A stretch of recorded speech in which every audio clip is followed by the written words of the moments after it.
Yeah, thank you, Madam President. I just thought worth noting for the record here, there's been some concerns about what the future will look like in 10 years.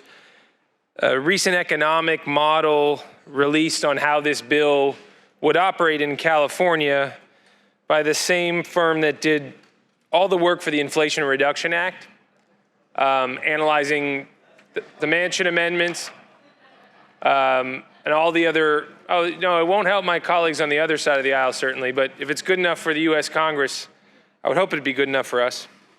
235,000 jobs predicted to be created across multiple sectors with this target.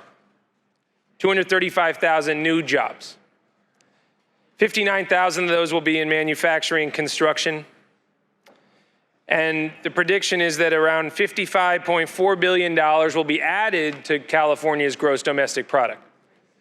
So if we want to make a bet on what the future will look like in 10 years, my bet is that it looks a lot brighter. Today, there are 7 firefighters in a hospital right now down in Santa Clarita because there's a wildfire tearing across the I-5 freeway, and the power grid's vulnerable right now. You don't want to talk about the future. We need to be investing in the grid now. It's off as we speak in Bakersfield. The lights are out right in their backyard. Why are these projections in there? Why do we think this bill will actually create jobs? Hydrogen, carbon capture, and new investment. Those are the pieces that the Air Board is currently not contemplating in their plans. So their plans to hit 40% don't include a massive increase in hydrogen production. They don't include near-term scaling of carbon capture and storage. And they don't contemplate the investments coming from Washington or in our budget this year. That's why we're undershooting our target right now. So unless we want to defer those reductions and say, let's kick all this down the road. Let's go look at 2040 and sort of just sit tight for the next decade. That'll mean none of that innovation takes place. None of those hydrogen jobs are happening.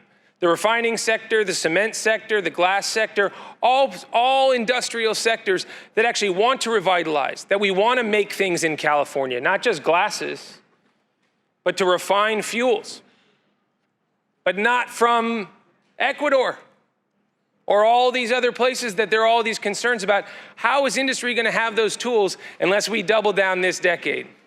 So, colleagues, I know there's a lot of disinformation out there, but when you look at the facts, this bill is a job creator.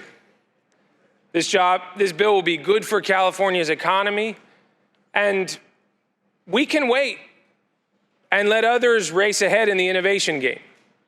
China can beat us to the punch and electrify and push hydrogen. We can wait on the rest of this country to act, or we can be Californians and we can lead. I think this is that moment. I think we can take that leadership mantle, and that's why I'm respectfully asking for your aye vote.